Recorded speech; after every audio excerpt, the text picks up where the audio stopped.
Okay. So I wanted to start off by asking everybody if you don't mind sharing. I'm assuming most people have some kind of knee issue because that's the topic of this session. But regardless, if you wouldn't mind sharing what you're dealing with, whether it's knee pain or if you do have knee pain, anything specific, maybe you've been told you need knee replacement, bone on bone, meniscus tear, whatever, put it in the chat or just unmute yourself, just so I get an idea of kind of what we're dealing with here today. We do have a question here from Karen. How many E sizes or Egoscue exercises do you both do every day? Depends on the day. I say at minimum, for sure, I do like a 10-minute routine. It consists of like 5 exercises, I think. It's kind of my maintenance that I always do. And then, but depends on what I've done that day. Sometimes I'll add more if I need to, so it just kind of depends. But I do have a routine I do daily that just, it's about 5 exercises, about 10 minutes long. So what about you, Martin? About the same. So I usually do 10 or 15 minutes of Egoscue exercises before I work out in the morning to set my alignment up before I work out. And then at night, I usually do another 10 or 15 minutes just to relax my body and give it a reset before I go to bed. Sometimes I'll do the Egoscue supine groin stretch, which can take a little bit longer. So on those days, I'll spend anywhere from a half an hour to an hour in the evening, a couple times a week, just to make sure that muscle memory is still strong with me. Yeah. So I'll usually do something in the evening too, but like I said, it just depends on the day. And that's the nice thing about Egoscue is it's something you can do for yourself, and over time, you kind of learn what your body needs, and when you're feeling a certain way, you know how to take care of it. So that's really what we try to teach our clients to do too. So we got a few people who've healing from surgery, knee pain, also hip pain, walking around with a cane, bone on bone. Yep. Having a hip replacement, still have the knee pain, arthritis, bone on bone. Yeah, that's a pretty common complaint we see. So good. It's good to know what we're dealing with here. And if anybody else wants to chime in, feel free. So there we go. So pain, what is it? Well, I think we all know what it feels like. Hopefully, I'm assuming just about everybody deals with pain at some point in their life, unfortunately, or fortunately, depending on how you look at it, because pain is really just a signal. It's our body's way of communicating with us, specifically when there's something wrong or something's not happening that should be happening.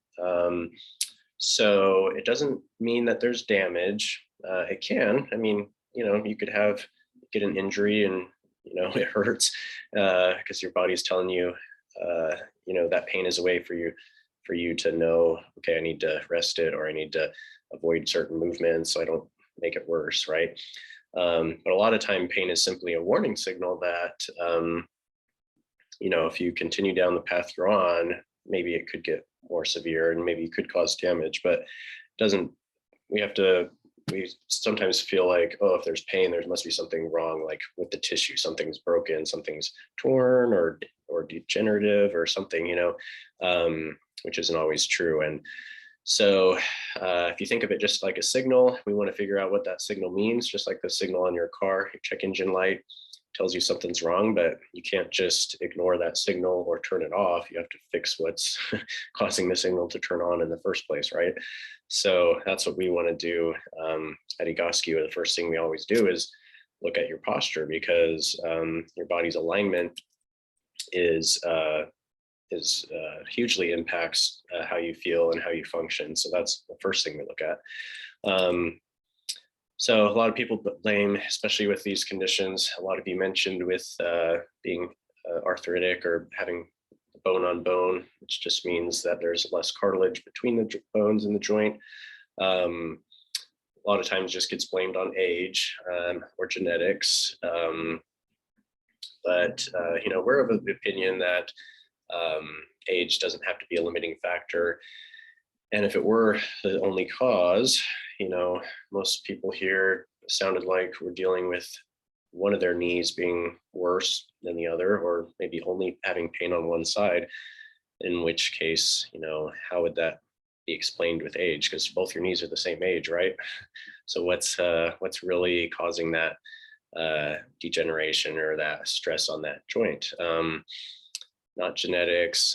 Your job may have an impact on it. What you're doing, your habits, your movement or lack thereof definitely impacts it. But once again, is that just when you feel the symptom, or is that really what's causing the pain? And so we have to just dive a little deeper if we want to have a long-term lasting solution. So the posture, as we alluded to, that's really what the Egoscue method is all about. And it makes sense. I think most people, once we start talking about it, they're like, oh yeah, like it seems like kind of common sense, but unfortunately it's not too common in Western medicine anymore to look at body alignment. But, just like this house, it's crooked, obviously, looks like it would fall over at any minute because it's load bearing. The walls and the floors and everything, the structures are not aligned properly. So shifting one way and then the other, and our bodies are the same way. We have these joints we'll talk about in a minute, and they should stack up a certain way. And when they don't, it causes you to be less stable, more likely to tear something or to put extra stress on one side of your body and not the other. And so that all leads to pain. So it's the posture. We're talking about the entire body, right? Most people think posture just is relating to their spine and their neck and shoulders, but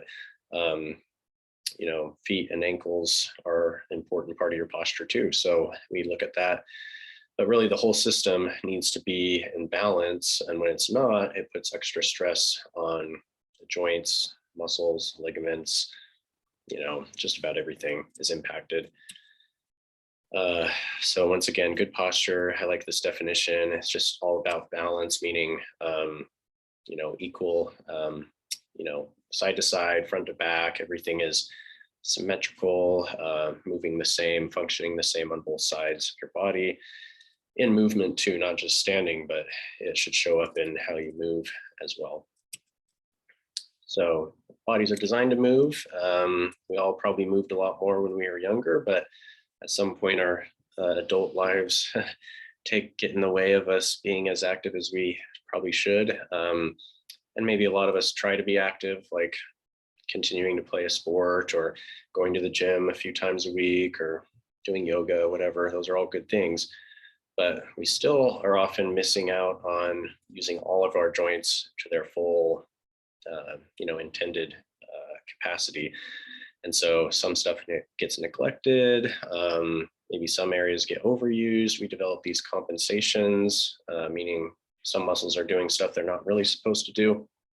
And that's ultimately what causes our body to go out of alignment and have pain. So once again, if we want to eliminate the pain, these things, taking pain meds, having the surgeries sometimes are necessary, but those are more symptom treatments versus actually addressing the cause of why the pain happened in the first place. And resting is nice, but you can only rest so long, right? You've got to continue on with your life, and you want to be able to keep doing the things you love and not just give them up like the sad baseball player there. So any questions so far? Good. All right. So I think Martin's going to talk about what good posture looks like exactly, and we'll go through some examples next.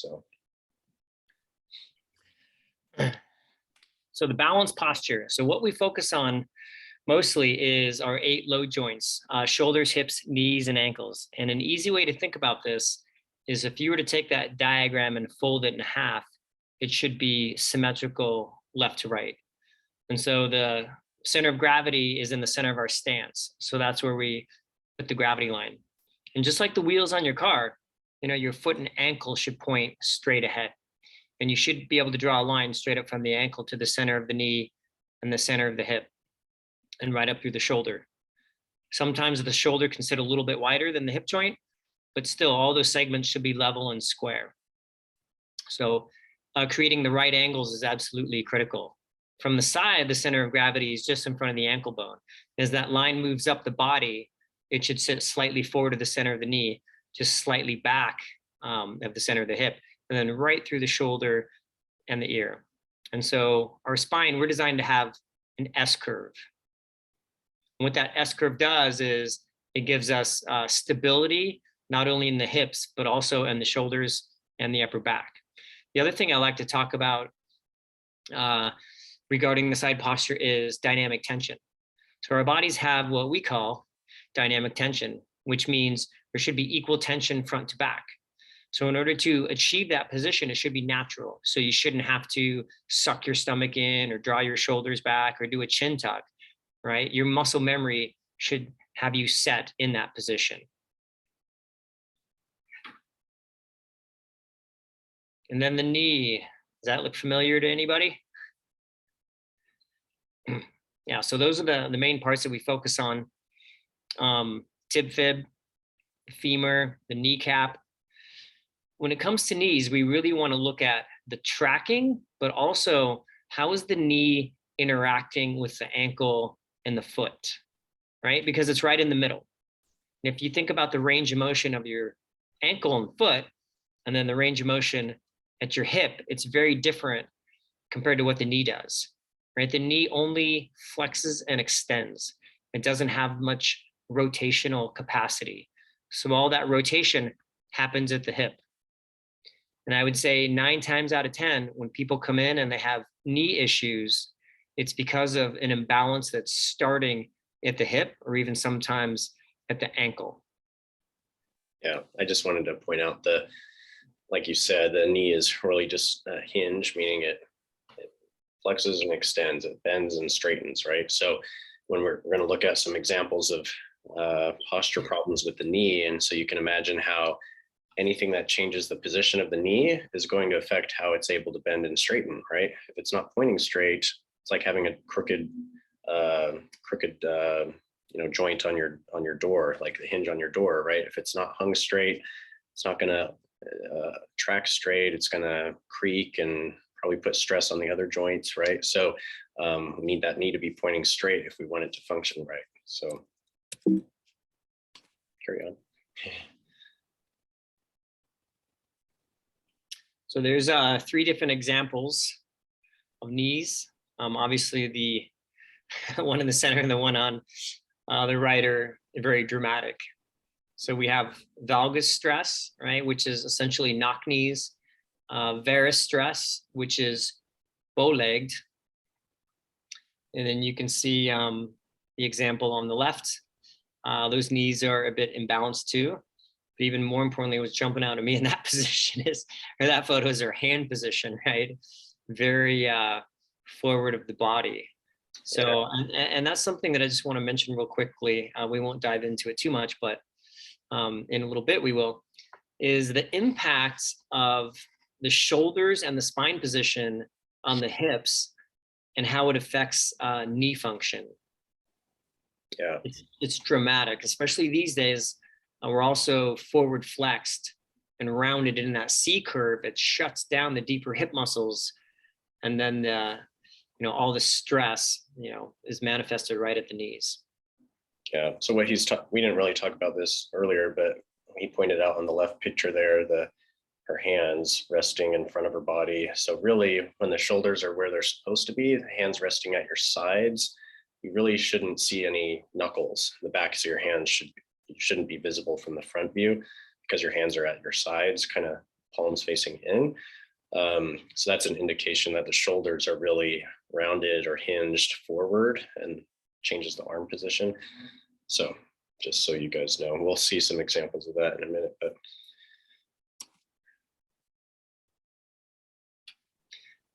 here's a couple of good examples of knees that are turning inward and then knees that are turning outward. So if you look at the photo on the left, especially that right leg, you can see how the knee is externally rotated along with the right foot. So we would say that's a disconnect all the way up the chain on that right side. You can see his left side is definitely more symmetrical or balanced. And the internal knee, you can see that left knee is rotated inward relative to the right knee. Yeah, you guys all see that. Sometimes this one's harder to see the direction that it's pointing, but you know, the kneecap should, like if you're looking at it straight on, the kneecap should look like it's pointing straight at you, right? It's in the center of the leg, the knee. You can see this one is kind of pointing down this way towards that. It's like it's looking down at the at the other opposite ankle. And this one I think is more obvious. It's turned out, but all right. Yeah, in these photos, you can see the photo on the left, what we call tibial torsion. You can see the bowing in the ankles. And if you follow it up the chain, you can see the knees are turning inward as well. So there's a big disconnect, not only from the hip to the knee, but also the knee to the ankle.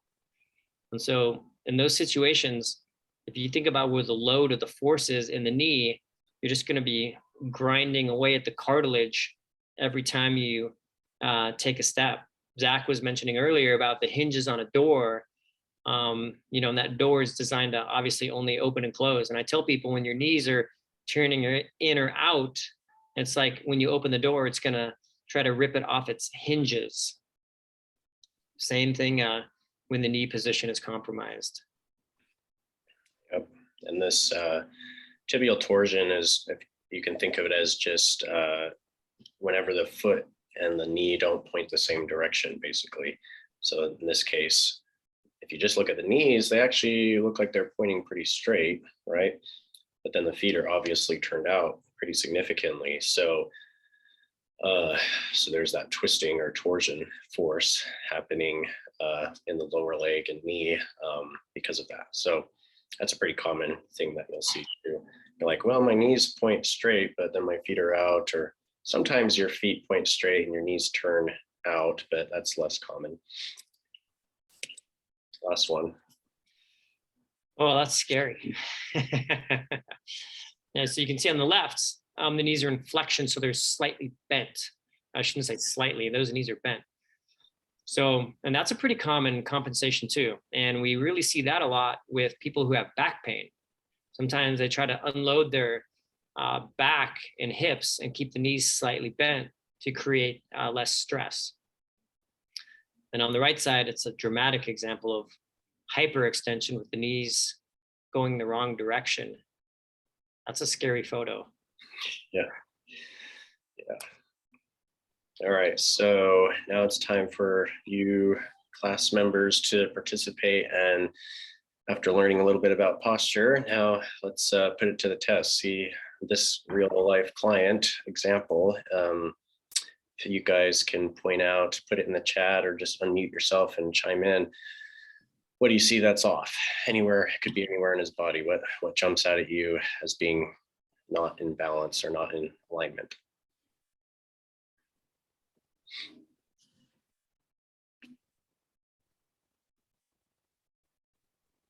I don't think his shoulders are, said at the same time. Oh yeah, what about the shoulders? Because there could be a couple things there. Well, it looks like he doesn't look even to me, and even his pants don't look. His pants are making him look a little distorted, but it looks like it's coming from the shoulders down. And it looks like his right knee, it looks like the right knee is bent a little bit from what I see. It doesn't look as straight as the left knee. Yeah. Like he's compensating for something. Yep. Yeah, good observation. So the shoulders look a little unlevel, right? They're not perfectly level right to left, but they're also, if you see the side views, you can see how they're also kind of hinged or rotated forward like that. So there's a couple things going on there. Yeah. Hands forward. Good. So that's once again just kind of a side effect of the shoulders being forward. Pelvic disparity. So what she's saying there, if you look at the hips, remember we want the horizontal alignment. So if you just look at his waistline, his belt line from the front, that should be pretty level. But we can see his right side is a little bit higher, and you can also kind of see it in his waist. Looks kind of the crease here, or where the narrowest part of his waist sits a little higher on that side than that. So that means his pelvis, got two sides of your pelvis, is in a disparity, or meaning one side is in a different position than the other. Thoracic offset. So yep, he's kind of leaning to one side to his left, right? He's not centered on that line. Line should go right between his eyes, chest, belly button, between the knees. So he's, for some reason, putting more weight, it looks like, on his left. So good. Anything, what about that side view? How does that look? Well, it just looks like the hips and shoulders are definitely forward of the gravity vector there. Yeah. So, I mean, overall, his posture seems to be tilting forward. Yeah, exactly. Yep. So everything is forward of his ankles, so that, you know, by the time we get to his head, remember the line should go through his ear, and he's a good, probably, you know, 5 or 6 inches forward of that. So you can imagine the stress that's putting on his neck, but also at his knee, right? Like Martin was talking about, upper body position, shoulders rounded forward, thoracic back, or spine being rounded forward. That also, all that stress now, instead of lining up on those load joints, it's all being pushed forward. So it can put more stress on the knee joint as well. So yeah, good observation. Anybody have anything else they noticed? Right hip elevated, we kind of talked about. Anterior, meaning it's tipped forward more. Yeah, I think would this kind of posture also be affecting his ankles as well? I mean, would it be putting undue stress on the ankles? Yeah, you got it for sure. I mean, it can. That's why. I mean, he could really have pain anywhere, which is the thing, and which is why we have to look at the entire body. So that's why, regardless of whether you have a headache or pain in your feet, we still have to address the posture, because your posture could be off anywhere, and it's going to affect the entire body because it's all connected, right? You can't just have a crooked spot in your body and have it not affect you somewhere else, right? It's just not how nature works. It's all connected. So yeah, he could have ankle problems too. Yeah. All right. Well, I think you guys covered all the big stuff. So here he is a couple months later. Now, obviously, he looks better, but what's Yeah, You can look at his ear, what a difference. Yeah. how he's aligned with his ear down. hardly looks like the same guy anymore. I mean,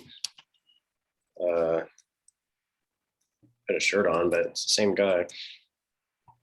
So yeah, his ear's on the line now, which means he didn't just pull his head back, but what happened to everything below his ear? The shoulders are back, the hips are back. Yeah. Yep, exactly. Yeah, Now, the knees are still very bowed, yeah, so it looks like they're internally rotated, I guess. Would you say? yeah, it's his shorts kind of cover. It's a little hard to see the entire knee, but yeah, there's definitely still some bowing there in his lower leg. But overall, I'd say it's in a better position now than it was here. You know, he had a really narrow stance before, right? So it was kind of hiding that, I think. But now that his feet are actually where they're supposed to be, which is under his hips, I think it's just making the knee, you know, that bowing in his shin more pronounced. But definitely feet are pointing straighter, knees are lining up under his hips better. So overall, he's definitely functioning better. So. And shoulders are more even.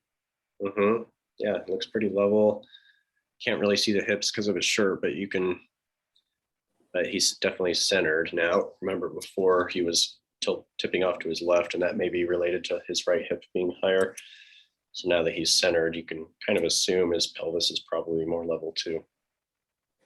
So yeah, and the cool thing is, you know, this wasn't some like magic pill or anything. I mean, it really was just a result of him doing his exercises every day, and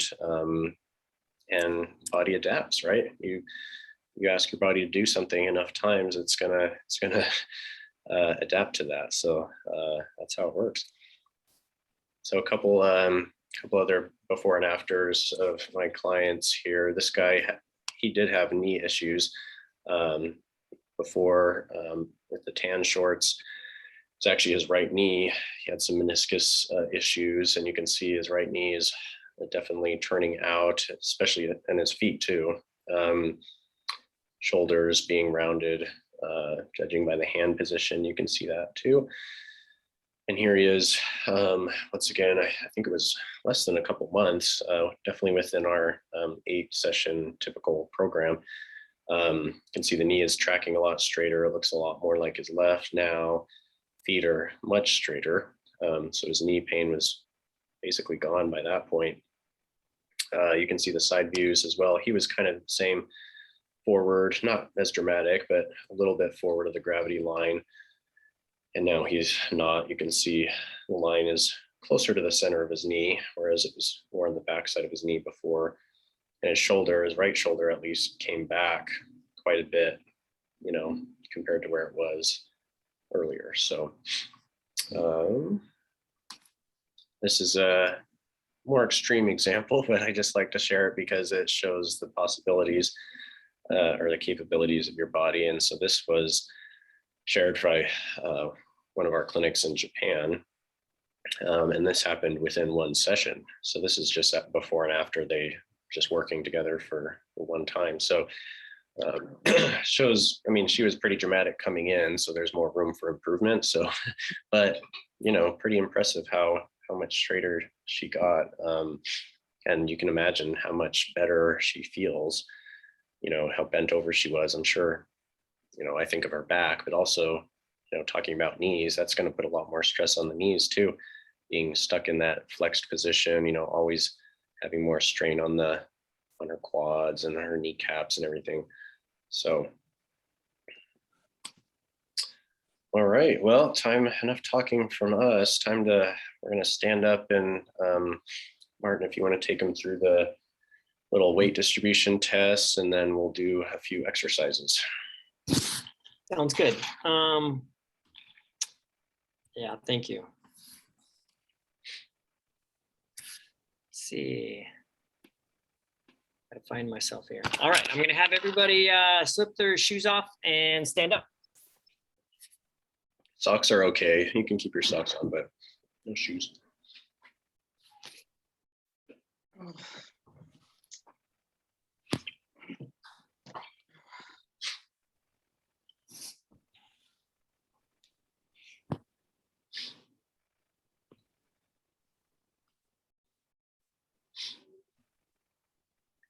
Good. Okay. Once you're standing up, what I would like you to do is walk in place a few times. Just allow your feet and knees to go wherever they like to go, and then relax. And then look down and take a look at your feet and see what direction are they pointing in. Are they pointed straight ahead 12 o'clock like the diagram, or are they turning out? Is one turning out? Is one maybe straight? Are they in line, right? Is one forward of the other one? That's a big one. And then get an overall sense of the weight distribution. Left to right, front to back, inside to outside. And don't correct your foot position, by the way. just take note of it. You know, if it doesn't look straight, that's fine for now. Just Yep. Make a mental note, and then focus on how they feel. You know, where's the weight, where's the pressure. Yep, you want to get a sense of what your body's telling you, how it's loading. Anybody care to share where they're feeling the weight distribution or which way their feet are pointing? Is anybody perfect? I hope not. I'm not. My feet point forward, but my toes go this way. I have toes that don't go straight. Okay. Where do you feel like is your weight pretty even on right and left foot, or do you feel heavier on one Yes, side? I have flat feet, so it just feels right there. Oh, okay. Anybody else? I have more pain on my left So when you say weight bearing, is that what you're talking about? So if I have left pain? Doesn't have to be pain. I mean, you can make note of that, but just where do you feel like the pressure on the bottoms of your feet is the same, or is it heavier on one side, or do you feel like more weight on your heel or more weight on the balls of the feet, that kind of stuff? Well, I have flat feet like that lady. So to me, it's all on the foot, Mhm. but the left hip is heavier than the right for me. Okay. Yeah, everybody's probably going to feel something a little different. That's normal. So Well, I want to join the flat feet group. I've had flat feet since birth, and I'm wondering, but I have hypermobile joints. Mhm. I bet Mark does too. And so I have some injuries from the hypermobility of my joints, Yeah. and how that's addressed, as opposed to people that don't have hypermobile joints and things wobble all over the place. Yeah, presents a unique challenge for sure, but still something that I think you can benefit by getting your body in a balanced position, and it's going to be more stable that way, right? If all the joints are lined up, it's going to put a lot less stress on your joints regardless. So does anybody feel like they have more weight on one side or the other, or maybe you just feel one foot feels different than the other?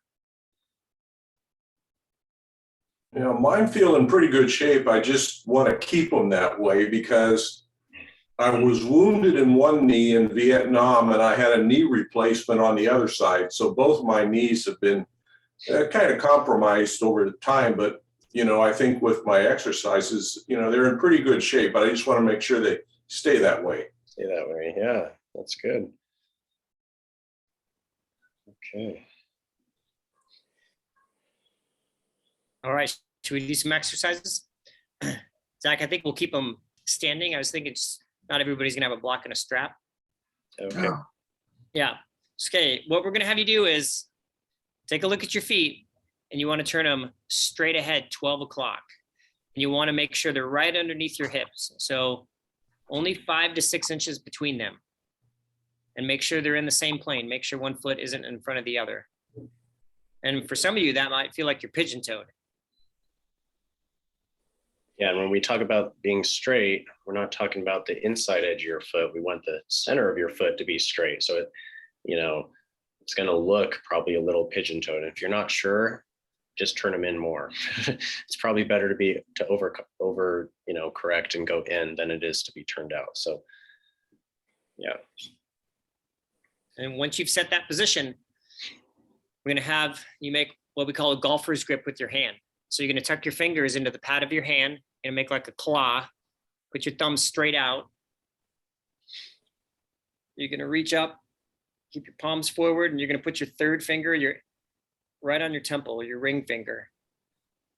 And then what you want to do is keeping your wrists straight, keep your elbows level directly in front of the shoulder. You're going to touch your elbows, and then you're going to open them.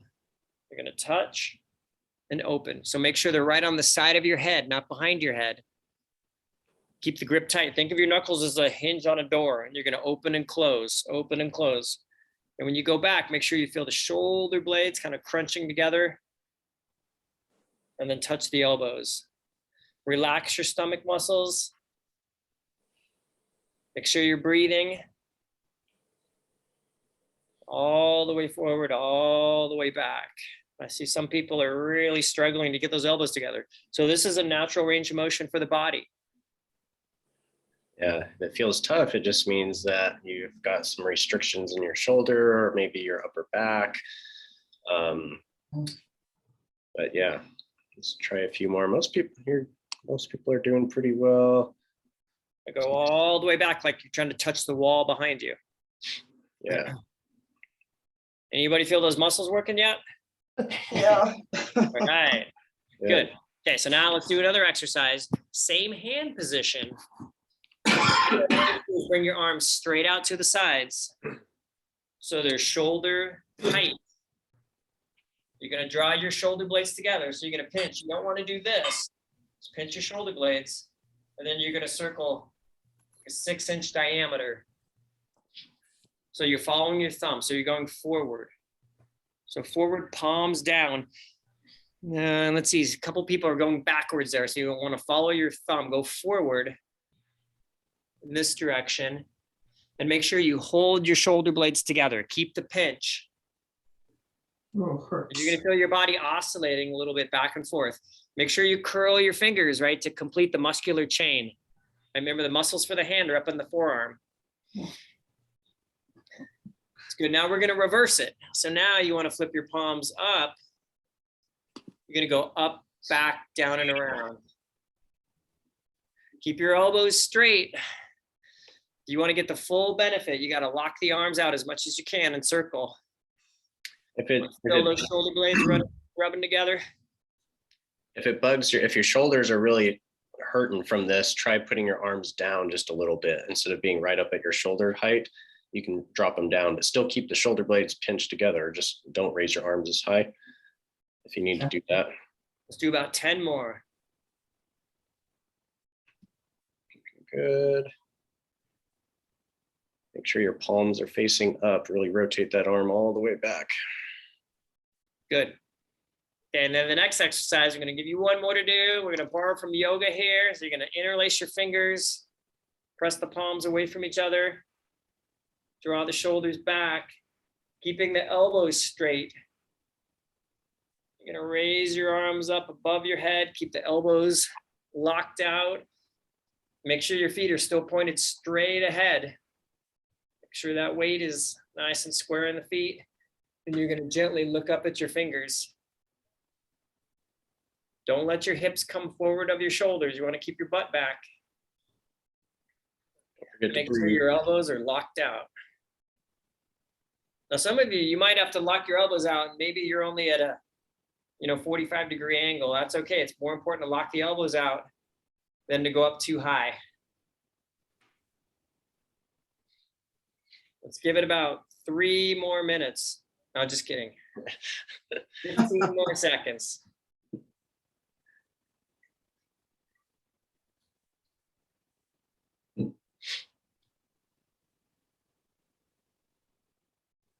Great job. And then relax your arms. Excellent. And then what you want to do is walk in place one more time, just like you did before. And then relax the feet, relax the marching, and then tune into that weight distribution again. Left to right, front to back, inside to outside. And let's see if you felt a difference in your feet and how they're loading, or the position that they're in. Yeah, I was feeling more heavy on my left foot earlier and flatter on that side, but now I feel pretty much the same on both feet. So Yeah, it feels lighter on the left, but I still have a lot of pain, but still, even a little difference is better than none.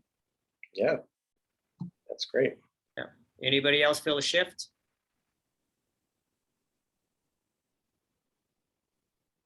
Or more square? Yeah, we want to show you how the body's interconnected as a unit. So oftentimes when people come in and they have foot, ankle, knee pain, or even hip pain, oftentimes it can be coming from the upper back and shoulders, for example. What if you're standing and you feel like moving, feel like you're gonna fall forward? If that makes sense? Yeah. Yeah, the hips are tight, tugging you forward. Yeah, upper back's probably rounded and the head's coming forward. Or everything's tense? We call that the ski jumper. Oh, okay. They used to tease me about that when I first started Egoscue. And when they were looking at my posture, because I was so strong on the front side of my body and weak on the back side, we were going back to that dynamic tension. I was standing like this. And I didn't even realize. Yes. Yeah. Because it looks like you're gonna fall, but you're not gonna fall. That's right. But it feels like you're gonna fall. Yeah. Yeah. I was walking down the hall at Egoscue and I'd stopped and I was talking to one of the therapists. This was but 20 years ago now, a guy was walking by and he said, are you a good ski jumper? And I'm like, what are you talking about? He was teasing me because I was leaning so far forward of the gravity line and I didn't even realize it. Yeah.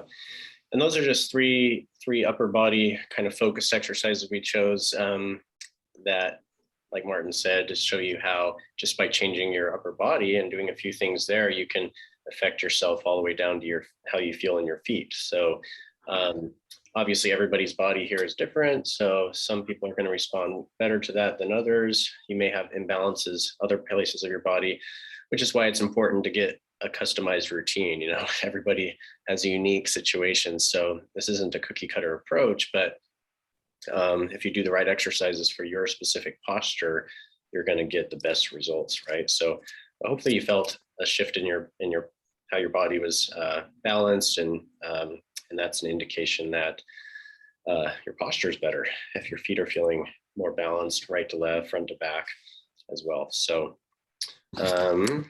just I'd about like to make a kind of a comment. Yeah. You know, I've been doing Egoscue since Pete just had the one clinic down in San Diego, and he wow. only had one book out. So, you know, I do have some experience with Egoscue and the results, Cool. and they've been excellent. But one thing I would encourage for the new people that are on here, the importance of actually going into the clinic, because you can read the book and you can see the illustrations or the exercises illustrated and everything, but you need to actually do them in front of a therapist and have them evaluate and make sure you're doing them correctly, because there's no use in doing a bunch of exercises if you're not doing them correctly, and you won't get the results you expect either if you don't. So Right. Yeah. Thanks for sharing that. That's a good point. And also to make sure that you're doing the right exercises for your body, right? oh, absolutely, yeah. What works for some person's knee pain may not necessarily work for your knee pain, right? So we've got to address the individual body. So great. Thanks for sharing that. I had a question. Sure. If you're out of alignment, are you also out of balance? Is your balance, does that make sense? Yeah. Yeah. Okay. They're basically, it's basically the same thing, right? If you're out of alignment, by definition, you're not balanced, right? So yeah, so it's going to affect things like, you know, you could even experience stuff like vertigo and you know, more risk for falling and stuff like that due to poor alignment as well. So yeah. So these exercises help with balance as well. Yeah.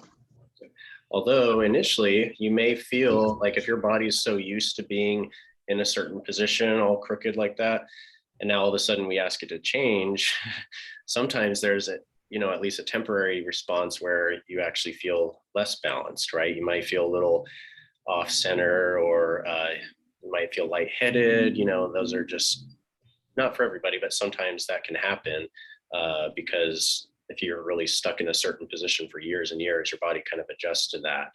And now we're totally changing the position. It has to kind of recalibrate. So that, don't be worried if you experience that. It just means your body's in a new position. So yeah, great question. Are there any kind of exercises that you can do to strengthen your knee after meniscus surgery? Yeah. Did you go to physical therapy? No, I didn't. My doctor wouldn't send me. Oh, really? Well, that's usually, I mean, I can't prescribe without knowing your whole situation, but usually physical therapy after surgery like that is helpful, and they'll work on, you know, making sure you get your proper range of motion back and strengthening the right muscles. But Egoscue can definitely help with that as well, just by getting your body into the proper alignment. It's going to help the stability of the knee, and then we do work on strengthening as well. But if it were me, I would probably. How long ago was your surgery? November 9th last year. Oh, a year ago. Okay. Yeah, I don't know, Martin. What do you think? Yeah. So one thing I would say is you want to rewind and you want to address the original dysfunction of why you tore the meniscus in the first place. right? Obviously, the strengthening aspect is key, but what's even more important is, you know, getting to the root cause of why it happened in the first place, right? So strength might be part of it, but I would say most of the time it's lesser, to a lesser degree, right? What you're really looking for is the imbalance, the root cause, the why, right? And that's what's going to give you the success long term, right? Because obviously, just like, you know, the second slide, right? It's the check engine light, it's the warning signal. You tear a meniscus, your body's telling you that something is going on, right? So when you come into the clinic, that's the major goal, is to identify, you know, your major imbalances and get to the root cause. Because if you don't do that, if you just have the surgery and get it fixed, you know, more times than not, you're going to create a cascading effect in your body where something else is just going to break down. So yeah, the strengthening is a important, you know, post rehab piece, but really you want to get to the root cause. Yeah, meaning the alignment, right? So if you're, Correct.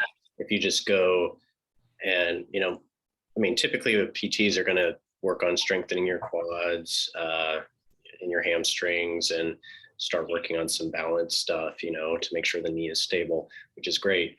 But if you can have super strong quads, but if your knees are turning out or turning in, it's not going to do you a whole lot of good because they're still out of position and they can still get hurt when they're out of alignment. Yeah. And So, somebody mentioned in the chat box air bench. Yeah, air bench okay, you know, it's going to engage the quads, but really what you're looking for is more hip flexor, right? Glute, what's dictating the position of the femur versus just strengthening the quad. Because one way to think about it is if you have a misalignment, right, and you're strengthening your body, more than likely you're strengthening the misalignment, right? So you have to address the alignment first. Yep. Does that help answer your question? Sorry.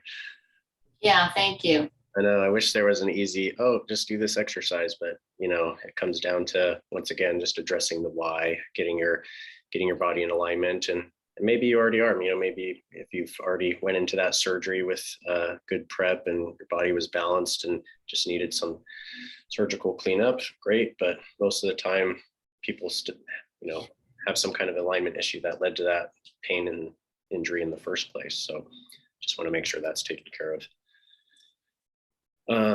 So last thing we want to talk about is, you know, what you can do next. So obviously you've learned all this stuff today, hopefully something new, and what you do about it is your choice, but got a few options. The first is, you know, maybe you're still skeptical, you're new to this, not quite ready to commit to, you know, doing therapy this way, but if you've got questions, and best place to get them answered probably is from the mouth of the founder himself. So reading the book Pain Free, I just pulled up this is the new edition we were mentioned earlier. So second edition, he just came out last month. So it's great. There's first few chapters kind of explain the method, the theory, how it works, how it came about. And then each chapter after that is dedicated to a different body part. So there's a chapter specifically about knees and every other major joint in the body. So that's a good place to start. But as someone mentioned earlier, you know, it's one thing to work from a book. It's another to work with someone one-on-one and professional who can help you really understand what's going on in your body specifically. So if you'd like more guidance, maybe you feel like, yeah, this is making sense, I like the idea of it, not quite sure how it fits with my posture. You know, we've had a few people talk about their flat feet, you know, how does that affect things? Can you improve that? You know, those are great questions.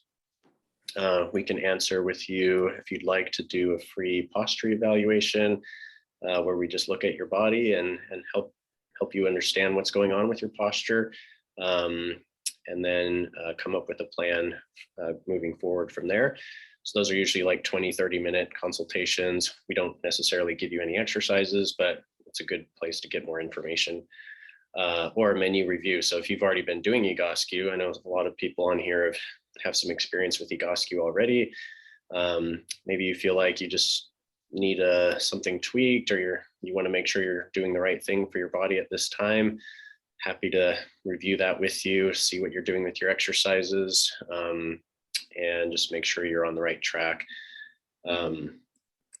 And third option, of course, is if you're ready to get started and you want to make some changes and you're committed, you feel like this is for you and you want to see those changes that we showed in the before and after photos, then great, go ahead and schedule a session and we can help you with that.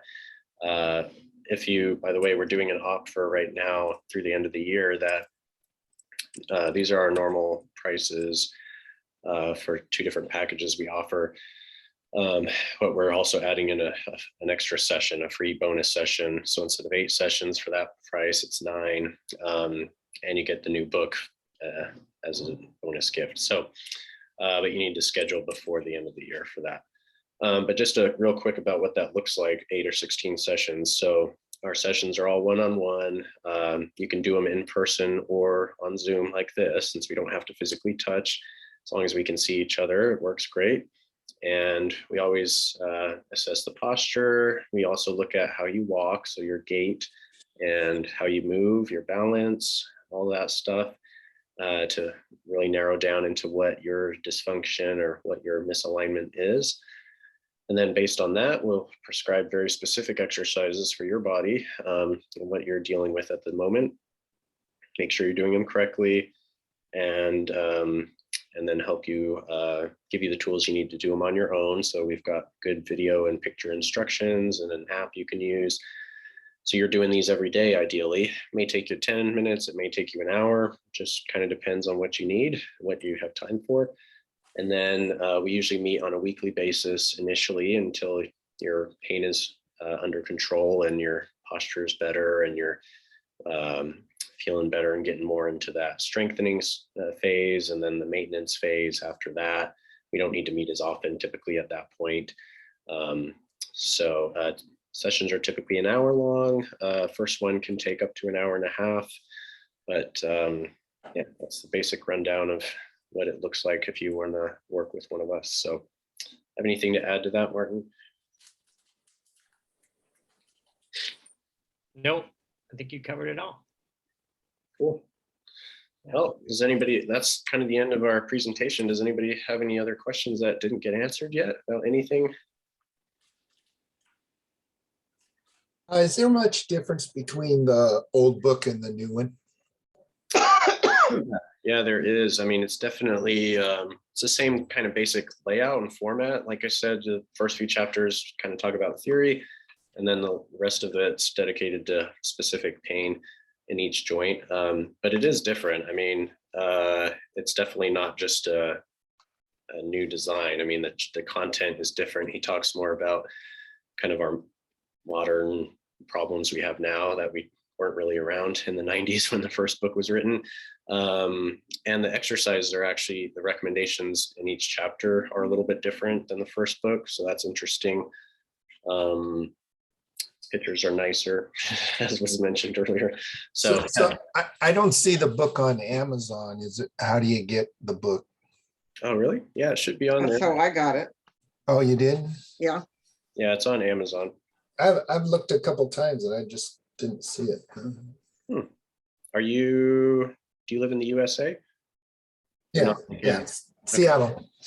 Yeah, that's strange. I'll be sending, if you RSVP'd to the workshop, I'll be sending tomorrow probably an email to everybody with a link to the book and a recording of this session. So you should get it there. But it's on Amazon. I don't know why you wouldn't find it. That's strange. I've looked 3 times, but yeah. It's weird. Can you give us your email addresses or? Oh yeah, thanks. Oh, okay. I forgot about that. There we go. So Seattle at Egoscue for me, and then Martin is Portland at Egoscue. You can find us online too if you just Google, Egoscue Seattle or Egoscue Portland. Do you have to put your first name or not? No, just Portland at, okay. Yep, just the blue. Yep. And those are phone numbers to call. Those are not our cell phones, so don't text them. You won't get anywhere. Yeah, great. Any other questions? Anybody even related to other stuff? Happy to answer them. Okay, well, thanks. If you do, you can reach out to us individually. And yeah, thanks everybody for your participation, and hope everyone has good holidays. And hope Thank you very much. Thank you. Yes, thank you, guys. Thank you. Thanks, Claude. Let us know if Happy you have any holiday. questions. Thank you. thank you. Kula, how do you say your name, from Croatia? Yes, I'm from Croatia, European Union. Oh, wow. Welcome. Yeah, thank you. Yeah. Did you find us through the Facebook group? Yeah, through the Facebook group. Thanks. Cool. Glad you joined. Is it? I'm kinesiologist, Oh, okay, cool. and my specialty is kinesiotherapy. Nice.